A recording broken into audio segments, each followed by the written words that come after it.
Hi everyone, నా పేరు వెంకటనారాయణ. నేను ఈరోజు Tirumalai chemicals Q1 financial 22 results discussion చేయబోతున్నాను. ఇది రికమెండేషన్ కాదు, ఓన్లీ ఎడ్యుకేషన్ పర్పస్ మాత్రమే డిస్కషన్ చేస్తున్నాము.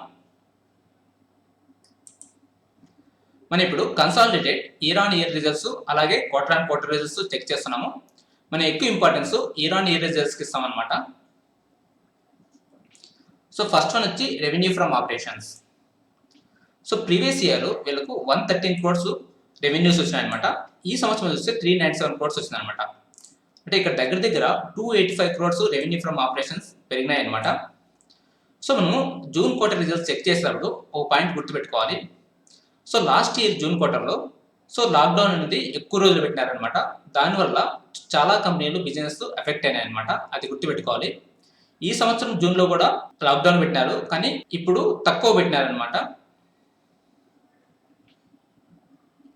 తర్వాత other income. So previous year 3.7 crores, ఈ సంవత్సరం వచ్చి 2.3 క్రోర్స్ అనమాట. సో ఇక్కడ డిఫరెన్స్ అనేది తక్కువ ఉంది కాబట్టి దీన్ని ఇగ్నోర్ చేస్తాము. తర్వాత ఎక్స్పెన్సెస్, దీంట్లో cost of material consumed. So previous year చూస్తే 83 క్రోర్స్, ఈ సంవత్సరం చూస్తే 246 క్రోర్స్ అనమాట. సో ఇక్కడ దగ్గర దగ్గర 160 కోట్లు పెరిగింది. సో ఇక్కడ రెవెన్యూ ఫ్రమ్ ఆపరేషన్స్ అనేది పెరిగింది కాబట్టి కాస్ట్ ఆఫ్ మెటీరియల్ కన్జ్యూమ్డ్ కూడా పెరిగింది అనమాట. తర్వాత purchase of stock in trade, previous year 2.5 crores, ఇప్పుడు వచ్చి 2.3 క్రోర్స్ అనమాట. దీన్ని ఇగ్నోర్ చేస్తాము. అలాగే change in inventories, previous year వచ్చి 3.6 క్రోర్స్ పే చేశారు, ఇప్పుడు వచ్చి 23 క్రోర్స్ క్రెడిట్ అయిందనమాట. తర్వాత employee benefit expenses. So previous year 9.3 crores, ఇప్పుడు వచ్చి 16.7 క్రోర్స్ అనమాట. సో ఇక్కడ దగ్గర దగ్గర 7 క్రోర్స్ ఎంప్లాయీ బెనిఫిట్ ఎక్స్పెన్స్ పెరిగిందనమాట. సో మనం ఇక్కడ గుర్తుపెట్టుకోవాల్సింది ఏమంటే, ఈ ఎంప్లాయీ బెనిఫిట్ ఎక్స్పెన్స్ అనేది ఎంప్లాయీ శాలరీ వల్ల పెరిగిందా లేదంటే మేనేజ్మెంట్ శాలరీ వల్ల పెరిగిందా అనేది గుర్తుపెట్టుకోవాలన్నమాట. ఇది చాలా ఇంపార్టెంట్. తర్వాత finance cost. So previous year వీళ్ళు 4.9 క్రోర్స్ ఇంట్రెస్ట్ పే చేశారు, ఈ సంవత్సరం 4.4 అనమాట. అంటే కొంచెం తగ్గింది. అలాగే వీళ్ళకి ఇంట్రెస్ట్ అనేది తక్కువ పే చేసినారు కాబట్టి వీళ్ళకి డెప్ట్ అనేది తక్కువ ఉంటుందన్నమాట. ఇది పాజిటివ్ పాయింట్. తర్వాత డిప్రిషియేషన్, ప్రీవియస్ ఇయర్ 2.3 క్రోర్స్, ఇప్పుడు 13.0 క్రోర్స్ అనమాట. దీన్ని ఇగ్నోర్ చేస్తాము. తర్వాత other expenses, previous year 27 crores, ఇప్పుడు వచ్చి 53 క్రోర్స్ అనమాట. సో ఇక్కడ దగ్గర దగ్గర అదర్ ఎక్స్పెన్స్ అనేది డబుల్ అయిందనమాట. సో మనకు రెవెన్యూ ఫ్రమ్ ఆపరేషన్స్ ఎక్స్పెన్స్ వల్ల ఏమర్థమైందంటే, రెవెన్యూ ఫ్రమ్ ఆపరేషన్స్ అనేది బాగా పెరిగింది. దానివల్ల కాస్ట్ ఆఫ్ మెటీరియల్ కన్జ్యూమ్డ్ అనేది పెరిగిందనమాట. అలాగే ఇక్కడ ఎంప్లాయీ బెనిఫిట్ ఎక్స్పెన్స్ పెరిగిందనమాట. ఇది ఎందువల్ల పెరిగిందో మనం తెలుసుకోవాలి. ఫైనాన్స్ కాస్ట్ అనేది కొంచెం తగ్గింది, అంటే వీళ్ళకి డెప్ట్ తక్కువగా ఉంది. అలాగే ఇక్కడ అదర్ ఎక్స్పెన్స్ అనేది డబుల్ అయిందనమాట. ఇప్పుడు profit before tax. So previous year 26 crores loss వచ్చిందనమాట. ఈ సంవత్సరం వచ్చి 86 క్రోర్స్ ప్రాఫిట్ అనమాట. ఇక్కడ లాస్ నుండి ప్రాఫిట్లోకి వచ్చిందనమాట. ఇది positive point. So last year జూన్లో వీళ్ళ లాక్డౌన్ వల్ల వీళ్ళ బిజినెస్ చాలా ఎఫెక్ట్ అయి ఉంటుంది, అందువల్ల ఇక్కడ లాస్ వచ్చిందనమాట. సో ఈ సంవత్సరం ప్రాఫిట్స్ బాగా వచ్చినాయి అనమాట. తర్వాత ఇక్కడ ఇన్కమ్ ట్యాక్స్, దాంట్లో current tax. So last year loss వచ్చింది కాబట్టి వీళ్ళు కరెంట్ ట్యాక్స్ అనేది పే చేయలేదు. ఈ సంవత్సరం వచ్చి 20 క్రోర్స్ పే చేశారనమాట. అలాగే డిఫర్డ్ ట్యాక్స్లో లాస్ట్ ఇయర్ 6.8 క్రోర్స్ క్రెడిట్ అయింది, ఈ సంవత్సరం వచ్చి 1.2 క్రోర్స్ పే చేశారనమాట. ఓకే, ఇది గుర్తుపెట్టుకోవాలి. ఇక్కడ కంప్లీట్గా ట్యాక్స్ చూసినామంటే లాస్ట్ ఇయర్ 6.8 క్రోర్స్ వాళ్ళు క్రెడిట్ అయింది కంపెనీకి, ఈ సంవత్సరం వచ్చి వీళ్ళు 21.6 క్రోర్స్ పే చేశారనమాట. సో ప్రాఫిట్ బిఫోర్ ట్యాక్స్ నుండి ట్యాక్స్ సబ్స్ట్రాక్ట్ చేస్తే మనకు వచ్చేది profit for the period. So last year 20 crores loss ఉంది, ఈ సంవత్సరం వచ్చి 65 క్రోర్స్ ప్రాఫిట్ అనమాట. అంటే ఇక్కడ లాస్ నుండి ప్రాఫిట్లోకి వచ్చింది, అది 65 క్రోర్స్ అనమాట. అంటే జూన్ క్వార్టర్లో రిజల్ట్స్ వీళ్ళకు చాలా బాగా వచ్చినాయి అనమాట. ఇది పాజిటివ్ పాయింట్. తర్వాత earning per share basic. So previous year వీళ్ళకి లాస్ వచ్చింది కాబట్టి ఇక్కడ ఎర్నింగ్ పర్ షేర్ వచ్చి నెగిటివ్లో 1.96 రూపీస్ ఉందన్నమాట. అదే ఇప్పుడు 65 క్రోర్స్ ప్రాఫిట్ వచ్చింది కాబట్టి ఎర్నింగ్ పర్ షేర్ వచ్చి 6.3 రూపీస్ అనమాట. అంటే ఇక్కడ నెగిటివ్లో ఉంటే పాజిటివ్లోకి వచ్చింది, ఇది పాజిటివ్ పాయింట్ అనమాట.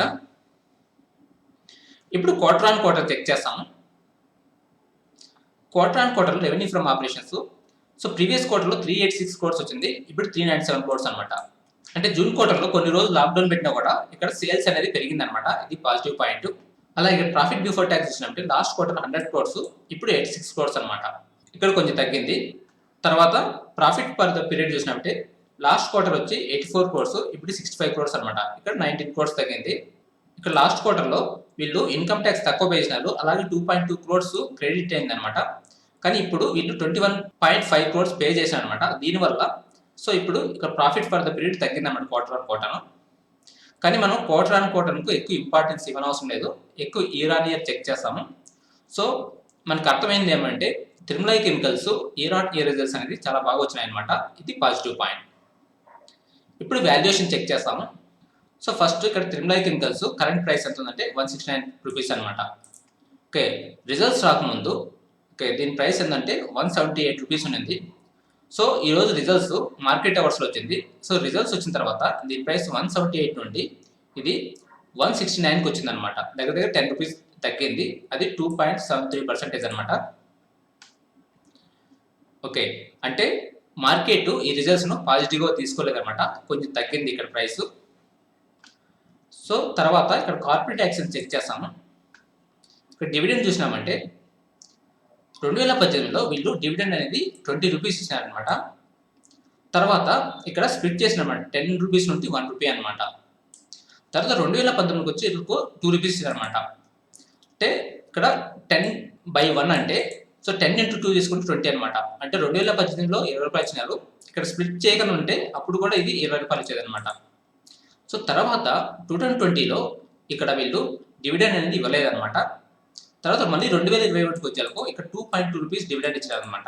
అంటే ఈ స్ప్లిట్ కన్సిడర్ చేసుకుంటే 10 × 2.2 అంటే 22 రూపీస్ ఇచ్చినారనమాట. అంటే ప్రీవియస్ ఇయర్తో కంపేర్ చేస్తే 2 రూపీస్ ఇంకా ఎక్కువ ఇచ్చినట్టు, అది పాజిటివ్ పాయింట్. సో 2020లో వీళ్ళు డివిడెండ్ ఇవ్వలేదంటే 2020లో వీళ్ళ బిజినెస్ సరిగ్గా ఉండకపోవచ్చు అనమాట, అందుకు డివిడెండ్ ఇవ్వలేదు. అది మనము 2020 రిజల్ట్స్ చూసుకోవాలన్నమాట, అది ఇంపార్టెంట్. తర్వాత ఇక్కడ ఆర్ఓసి చూస్తాము. సో కరెంట్ ఆర్ఓసి 19.6% ఉంది, అలాగే ఆర్ఓఈ వచ్చి 16.3% ఉంది అనమాట. సో ఈ ఆర్ఓసి ఆర్ఓఈ అనేది యావరేజ్గా ఉంది. ఓకే, ఇది బాగున్నట్టు లెక్క. అలాగే ప్రైస్ టు సేల్స్ అంటే 1.64 రూపీస్ ఉందన్నమాట. అంటే 1 రూపీస్ సేల్స్ జనరేట్ చేసేదాన్ని మనం 1.6 రూపీస్ పెట్టుకుంటున్నాం అనమాట. అలాగే ఇక్కడ ఫ్రీ క్యాష్ ఫ్లో అనేది 641 క్రోర్స్ ఉందన్నమాట. సో ఇది పాజిటివ్ పాయింట్. సో అలాగే ఇక్కడ డెప్ట్ టు ఈక్విటీ అనేది తక్కువ ఉందన్నమాట, 0.3. సో ఇది పాజిటివ్ అనమాట. ఇప్పుడు మనం లాస్ట్ 4 క్వార్టర్స్ రిజల్ట్స్ అలాగే ప్రైస్ చూస్తాము. ఇక్కడ 1 ఇయర్ ప్రైస్ చార్ట్ ఉంది. 1 ఇయర్కి ముందు దీని ప్రైస్ వచ్చి 60 రూపీస్ అనమాట. సో ఇప్పుడు కరెంట్ వచ్చి 174 రూపీస్ అనమాట. అంటే 1 ఇయర్లో 60 రూపీస్ నుండి 174 రూపీస్ పెరిగింది అనమాట, అంటే ఎక్కువ పెరిగింది. అలాగే దీని రిజల్ట్స్ చూస్తాము. దీని రిజల్ట్స్ చూసినామంటే లాస్ట్ ఇయర్ జూన్ క్వార్టర్లో వీళ్ళ లాక్డౌన్ వల్ల వీళ్ళ సేల్స్ అనేది తగ్గింది అనమాట, 60%. అలాగే సెప్టెంబర్ చూస్తే 0.3 అనమాట, అంటే ఇక్కడ రికవర్ అయింది. తర్వాత డిసెంబర్కి వచ్చేందుకు 30% సేల్స్ పెరిగినాయి అనమాట. తర్వాత మార్చ్ క్వార్టర్కి వచ్చి 37%. ఇక్కడ ఈ 2 క్వార్టర్స్ సేల్స్ అనేది బాగా పెరిగింది అనమాట. అంతకుముందు ఏమంటే లాక్డౌన్ వల్ల ఇక్కడ సేల్స్ తగ్గింది. తర్వాత సెప్టెంబర్ క్వార్టర్లో రికవర్ అయింది అనమాట. తర్వాత ప్రాఫిట్స్ చూసినామంటే జూన్ క్వార్టర్లో ఇక్కడ 12 క్రోర్స్ ప్రాఫిట్ నుండి 20 క్రోర్స్ లాస్ పోయింది అనమాట. సో ఎందువల్ల అంటే లాక్డౌన్ వల్ల వీళ్ళకు లాసెస్ వచ్చినాయన్నమాట. తర్వాత సెప్టెంబర్ క్వార్టర్లో వీళ్ళకు 66% ప్రాఫిట్స్ పెరిగినాయి అనమాట. అలాగే డిసెంబర్ క్వార్టర్లో ఇక్కడ 1 క్రోర్స్ లాస్ నుండి 36 క్రోర్స్ ప్రాఫిట్కి వచ్చిందనమాట, ఇది పాజిటివ్ పాయింట్ అనమాట. అలాగే మార్చ్ క్వార్టర్లో చూస్తే 2.4 క్రోర్స్ ప్రాఫిట్స్ నుండి 84 క్రోర్స్ ప్రాఫిట్ పెరిగిందనమాట. ఇక్కడ 3384% పెరిగిందనమాట. ఇక జూన్ క్వార్టర్లో లాక్డౌన్ వల్ల తగ్గింది, మిగతా క్వార్టర్స్లో అంతా రిజల్ట్స్ అనేది బాగా వచ్చింది. సో దీనివల్ల ఇది ప్రైస్ అనేది 60 రూపీస్ నుండి 174 రూపీస్ పెరిగిందనమాట. ఇది మనం గుర్తుపెట్టుకోవాలి. సో మనం 1 ఇయర్ చూసినాము, ఇంకా కొంచెం ఎక్కువ పీరియడ్ చూస్తాము. ఇక్కడ ఆల్ అని క్లిక్ చేస్తున్నాం. ఆల్ అని క్లిక్ చేస్తే ఇక్కడ ప్రైస్ చూసినామంటే 2018లో దీని హైయెస్ట్ ప్రైస్ వచ్చి 230 రూపీస్ అనమాట. తర్వాత 230 నుండి మార్చ్ 20 చూస్తే 35 రూపీస్కి వచ్చిందనమాట.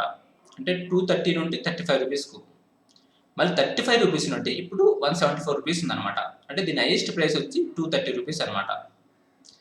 సో 218లో బాగుండింది, తర్వాత దీని రిజల్ట్స్ సరిగ్గా రాలేదేమో చూస్తాము. 218 ఇక్కడ 218 170 క్రోర్స్ ఉంది. 170 క్రోర్స్ నుండి 113 క్రోర్స్ తగ్గిందనమాట. తర్వాత 113 క్రోర్స్ నుండి 23 క్రోర్స్ కంట. ఈ 2 ఇయర్స్లో ఈ 2 ఇయర్స్లో వీళ్ళ ప్రాఫిట్స్ అనేది చాలా తగ్గిందనమాట. సో దీనివల్ల ప్రైస్ కూడా ఇక్కడ 230 నుండి 35 రూపీస్ తగ్గిందనమాట. మళ్ళీ తర్వాత ఇప్పుడు 23 క్రోర్స్ నుండి 117 క్రోర్స్ పెరిగిందనమాట. సో దీనివల్ల మళ్ళీ ప్రైస్ అనేది పెరుగుతూ ఉంది. ఇప్పుడు 30 రూపీస్ నుండి 175 రూపీస్ పెరిగిందనమాట. సో ఇప్పుడు పిఈ చెక్ చేస్తాము. సో రిజల్ట్స్ రాకముందు దీని పిఈ ఎంత ఉందంటే 15 ఉంది. రిజల్ట్స్ అనేది చాలా బాగా వచ్చింది. దానివల్ల పిఈ అనేది 8.5 వచ్చిందనమాట. 15 నుండి 8.5 అంటే దగ్గర 7 పాయింట్స్ తగ్గిందనమాట. ఇది positive point. Okay, 3 years median PE చూసినామంటే 3 years median PE 7.5, current PE 8.5 అనమాట. రెండు దగ్గర ఉన్నాయి. కరెంట్ ఓవరాల్ మార్కెట్లో ఈ 8.5 పిఈ అనేది చీప్గా ఉన్నట్టు అనమాట. సో కంక్లూజన్ ఏమంటే లో డెప్ట్ అంటే దీనికి అప్పు అనేది చాలా తక్కువ ఉంది. Year on year results are excellent. అలాగే undervalued based on 3 years median PE. 3 years median PE వచ్చి 7.5, కరెంట్ పిఈ వచ్చి 8.5. సో ఇప్పుడున్న మార్కెట్లో ఇది అండర్ వాల్యూ స్టాక్ అనమాట. That's it for today.